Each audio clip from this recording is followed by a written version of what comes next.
Manever I say ma PENDREAM TV. PENDREAM TV there, osia dem yopo. They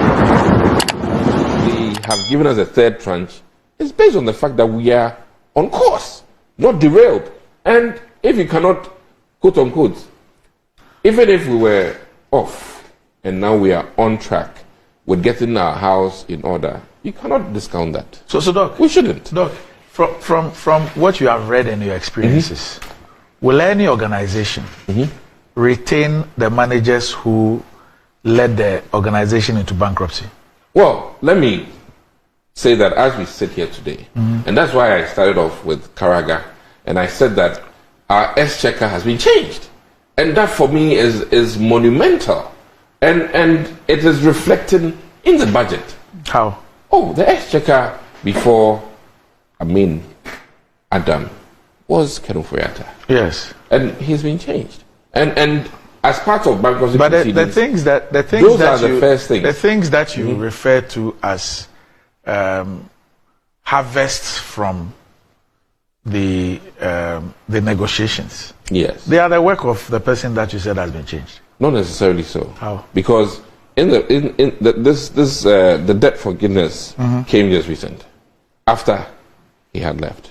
Yeah, but the engagements that the engagement did not everything, and the domestic party did it.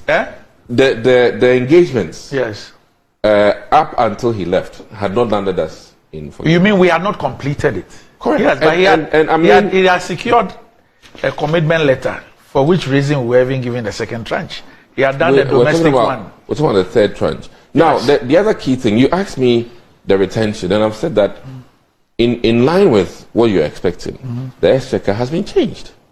And that is monumental. And even that, I'm not here to say that I will not blame. We should commend. I will not necessarily blame an exchequer. For example, the budget that was presented. And let me add one. It is not Ante's budget. Plainly written here, I deeply empathize with fellow Ghanaians. So for Sammy to sit here and say that we don't empathize, this is Finance Minister's words, not my words. I deeply, and this is on page 2, first paragraph.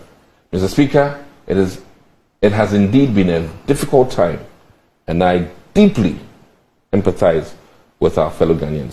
So my thing is that, listen, I appreciate what Sammy wants to do, but the positives must be heard by the Ghanaians. And every banker, which positive person, is what? Debt forgiveness. Oh, listen. Let me do the devil's advocate thing here. Sammy, should the NDC win next year, would you ask for debt forgiveness? Well, it's a yes or no. Listen. Would you? Listen. Would you plead that your interest rates are reduced? Listen. Is the yes or no? We can ask if we ask for debt forgiveness and we get debt forgiveness. Would you ask? It is not out. It's not out of the options. It's possible that we will ask for it. You have to. And if we get that debt forgiveness, it is not the same as you, the one who caused the mess. No, but you are admitting that getting debt forgiveness and celebrating it as an achievement. Because, Doc, I'm saying that there is going to be a cost. No, I asked you. Do you agree that there's going to be a cost? This is not like HEPIC relief. No, I asked you 2 key questions. If you go on the capital market, would you plead for interest rate reduction? And you don't pay. Would you plead for interest rate reduction or deferred? Answer. You are going to pay premiums. And a special interest rate you pay. So admittedly, it's going to destroy your credit worthiness. No, are you going to ask for those 2 things? It is possible that we will ask for it. No. Let's be clear here. Will the NDC, should they win, ask for? I'm not going to be the finance minister. I'm saying it's possible that we are going to ask for it. Why will there be the need for the next government to ask for debt forgiveness? Why would there be the need? Listen, we have an economic situation post-COVID that admittedly is not in the best of shape. And as part of climbing out of our current bundles or chains, it is in the interest of any government or any finance person to at most plead for interest rate reduction. And then why I asked the question is what situation do we have? We have, and how did that come about? Concluded, according to Finance Minister, we've concluded the deal with the creditor committee, with the Eurobond holders, so we are done with it. But you're suggesting that there is the need for There us will- to go for more debt. Let me Why? say this categorically, Yeah. that in negotiation for financing, as you come out of the woods, for instance, they pegged us to have a growth of 1.5. Now we're at 2.9. If by year end you're a banker and Ghana's growth rate hits above 5, you will want to come back to the table and say that, listen, even the amount that the principal that we tell you to pay on, we're going to increase it and then reduce your interest. That is a part of the negotiation. It can happen. And come mid-April next year, any serious-minded You are government... not answering the question. No, I have He answered. says, why is there a need for the next NDC government to go for debt forgiveness? It is because you have plunged us into bankruptcy as a result of your reckless borrowing. So you should be the last person.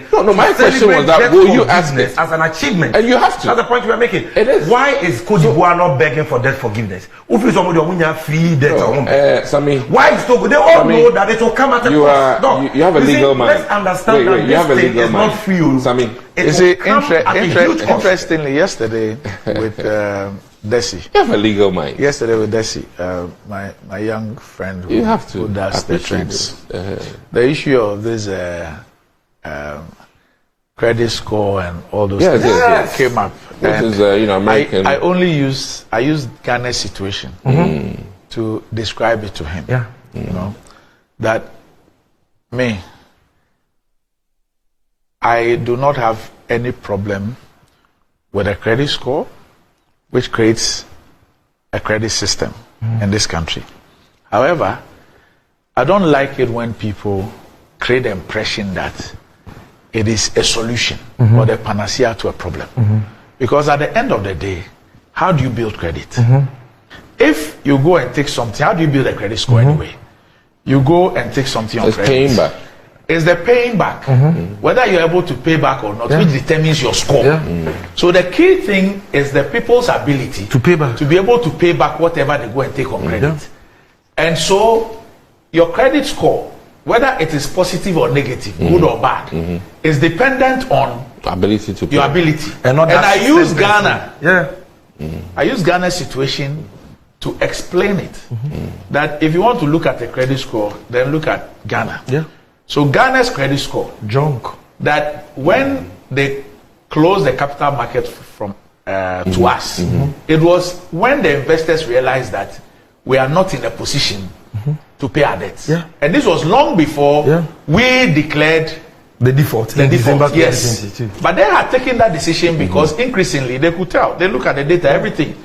And that is how come they started downgrading us. Yes. So that's the credit score. Yes. I agree. So you are upgraded, you are the rating. maintained, or you are So the issue is downgraded. that what is then going to be the impact So of now, this no, so default and now, debt so now the forgiveness on point our is that credit the point is that Positive. that is how come. You see, No, if that is how no, come it is. a country like Japan would have a debt to GDP of over 200%. Yet it is still able to take loans for under 1%. Yes.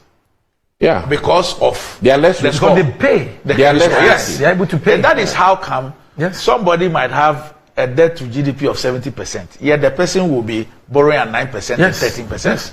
So you see, Doc, now we've been locked out. We can't even go to the capital market. But to go there, if the you next have NDC government even manages to take us back, then President Mahama has said that we won't be in a hurry to go there. Why?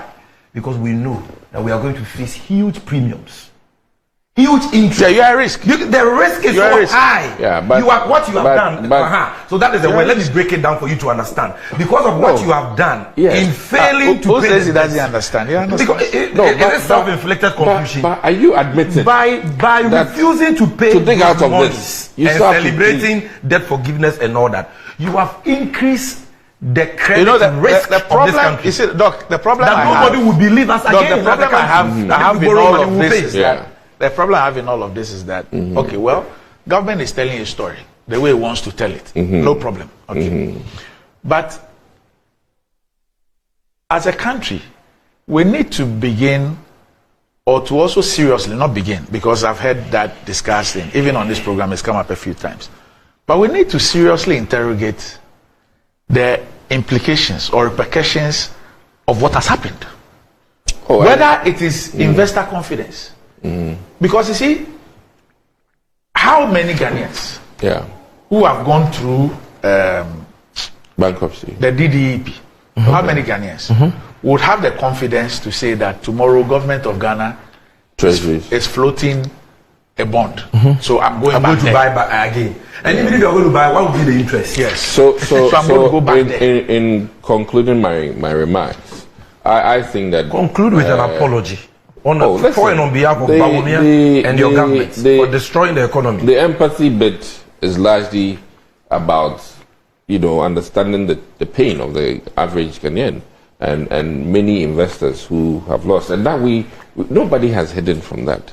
The MPP, has been with us, and the key thing, and why don't you want to take responsibility? I don't understand. Oh, you see, there's one thing saying I empathize with people suffering, but even in this statement, you go blaming COVID, Russia, Ukraine.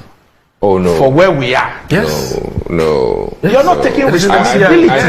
I think, admittedly, this finance minister, in fact, reduced the number of times he wrote COVID in this state. But he still wrote it. I think. So it's about the no. Listen, my point is that, and that is COVID excuse. Well, it's an improvement. We have to listen. This is where we have stand to. It's how low. But it's an improvement. Sammy, listen. You have a legal mind, and I believe that. Even why do you keep saying I have a legal? No. Let me. It means you're a lawyer. What I'm trying to make a point is that you're a trained lawyer, aren't you? Because of your training, it can't be that the defense lawyer will have nothing positive to say about the prosecutor.